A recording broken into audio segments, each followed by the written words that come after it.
কালি মই পেজত এটা বস্তু চালোঁ যে দুলু আহমেদে এটা লিখিছে যে নলিগোপাল মহন্ত দুলু আহমেদের বিৰুদ্ধে মানহানি এটা গোচৰ ৰুজু কৰিছিলে আৰু গোচৰত প্ৰায় ৬,০০০ আছে পৃষ্ঠা আছে।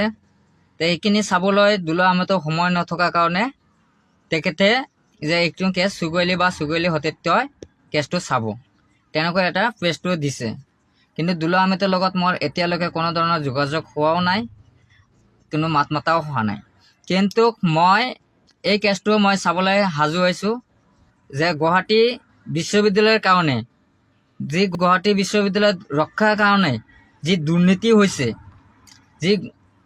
যি দুৰ্নীতি নলিগোপাল মহন্তই যি দুৰ্নীতি কৰিছে, যি কৰাপশ্যন কৰিছে, ব্ৰিজ অফ কাৰ্ছ বুলি কোৱা হয়, যি কৰাপশ্যন বুলি কোৱা হয়, ব্ৰিজ অফ কাৰ্ছ, সেইটো এটা গোচৰ মানহানি দিছে যে দুৰ্নীতি হোৱা নাই বুলি, তেনেকুৱা এটা মানহানি মিছা বুলি। গতিকে এই কেছটো মোক চাবলৈ দিছে আৰু 19 তাৰিখত, জানুৱাৰী 19 তাৰিখত জাজমেণ্ট হ'ব। মই সাজু আছোঁ সেইটো কেছত। যদি দুলু আহমেদের লগত যদি মোক দিয়ে মই ধন্যবাদ জনাম, থেংক ইউ, যে ৱেলকাম জনাম। মই কেছটো যদি মোক চাবলৈ দিয়ে মই কেছটোত চাম আৰু যে ইউনিভাৰ্চিটিৰ হৈ মাত মাতিবলৈ মই সাজু আছোঁ। মই কাৰো ক্ৰেপ নকৰোঁ, গতিকে সেইটো লৈ আমি ক্ৰেপ নকৰোঁ যে ইকুৱেল টু বিফৰ ল, আইন সকলোৰে কাৰণে সমান। গতিকে আমি সেইটো চাবলৈ আমি সাজু আছোঁ আৰু আমি নলিগোপাল মহন্তৰ বিৰুদ্ধে যিখিনি যিটো দিছে মই সেইটো মাত মাতিম।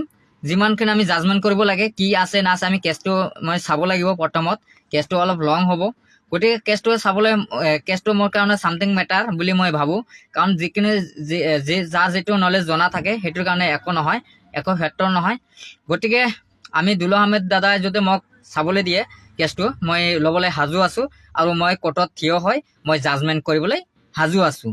গতিকে চাম, কাৰণ গোটেই অসম মানুহে, অসমবাসী ৰাইজেও জানে যে সেইটো দুৰ্নীতি হৈছে নে হোৱা নাই, সকলোৱে জানে। আৰু আমি তত্ত্ব ল'ম, তত্ত্বৰ ভিত্তিত আমি জাজমেণ্ট কৰিম, তত্ত্বৰ ভিত্তিত আমি তৰ্ক বিতৰ্ক আমি কৰিম।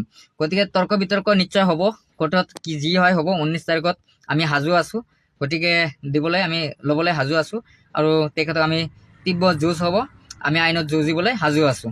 ধন্যবাদ।